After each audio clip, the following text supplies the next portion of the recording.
Une autre chance avec mon amour milliardaire. Chapitre 2. Pas un homme ordinaire.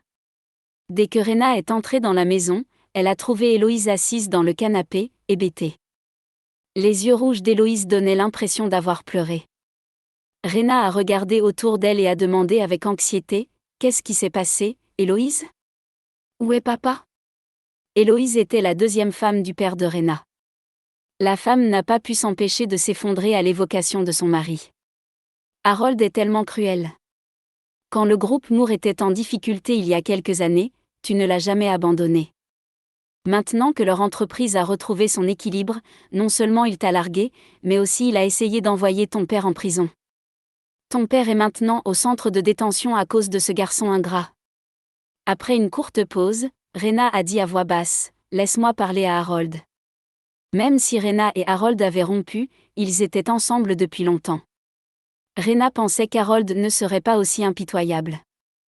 Elle a donc composé le numéro de téléphone d'Harold. Rapidement, l'appel a été connecté. Rena a supplié : « Harold, nous nous sommes déjà séparés. S'il te plaît, ne déverse pas ta colère sur mon père. » Mais Harold s'est contenté de ricaner froidement. Quelqu'un doit être tenu pour responsable des pertes. Avant que Rena ne puisse demander de la pitié, Harold a repris la parole. Il y a en fait une autre façon de régler ceci. Si tu acceptes d'être ma maîtresse pendant 5 ans, je laisserai ton père partir. La mâchoire de Rena s'est desserrée. Elle ne savait pas que son ex pouvait être aussi impudique. Il voulait garder à la fois le corps de Rena et les avantages offerts par sa fiancée. Cette dernière a tremblé de colère. « Harold, tu me dégoûtes. » Harold a répondu d'un ton enjoué : « Tu as toujours su quel genre de personne je suis, n'est-ce pas ? » Rena a serré les dents et a craché : « Je refuse d'être ta maîtresse. » Pas question. Harold s'en est moqué. Alors tu ferais mieux d'engager un bon avocat pour ton père. Après tout, une telle somme d'argent le mettra derrière les barreaux pour au moins une décennie.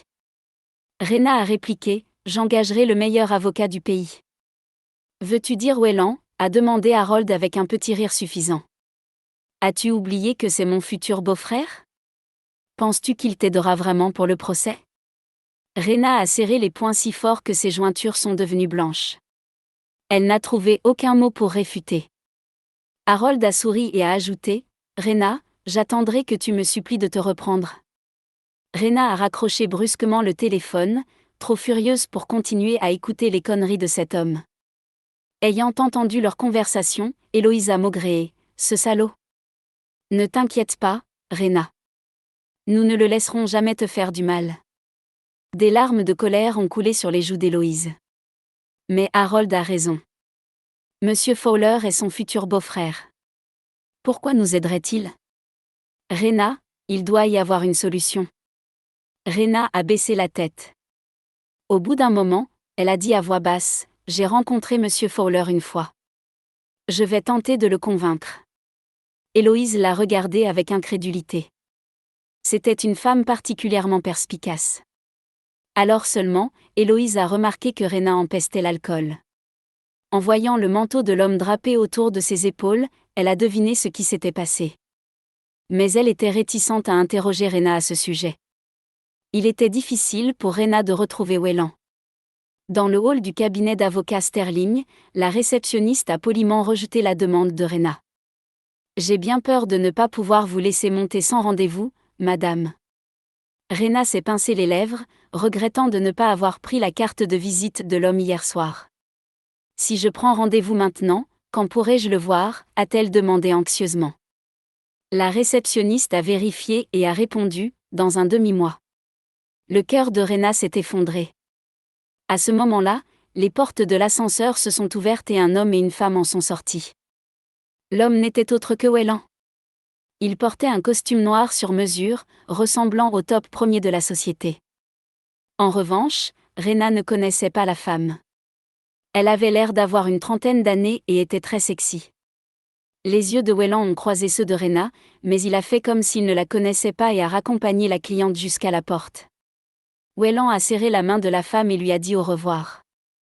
La femme a dit avec coquetterie : « Si vous n'aviez pas été là, Monsieur Fowler, je n'aurais pas obtenu un centime de mon ex-mari. » Vous n'imaginez pas à quel point il a été avare avec moi après avoir eu sa maîtresse. Whelan a esquissé un léger sourire. Ça fait partie du boulot. La femme l'a ensuite dévisagé et lui a demandé: Monsieur Fowler, aimeriez-vous prendre un verre avec moi ce soir? Rena a regardé la belle femme et s'est dit qu'aucun homme ordinaire ne pourrait la repousser. Mais Whelan a fait exception. Il a jeté un coup d'œil à sa montre et a poliment refusé. Je crains d'avoir un rendez-vous ce soir. La femme n'était pas idiote. Elle savait que Whelan ne s'intéressait pas à elle, mais a eu la politesse de ne pas le dire franchement. Après lui avoir dit au revoir, la femme est montée dans sa voiture et s'en est allée. Une fois la femme partie, Whelan s'est rendu directement à la réception et a demandé à Rena: As-tu changé d'avis?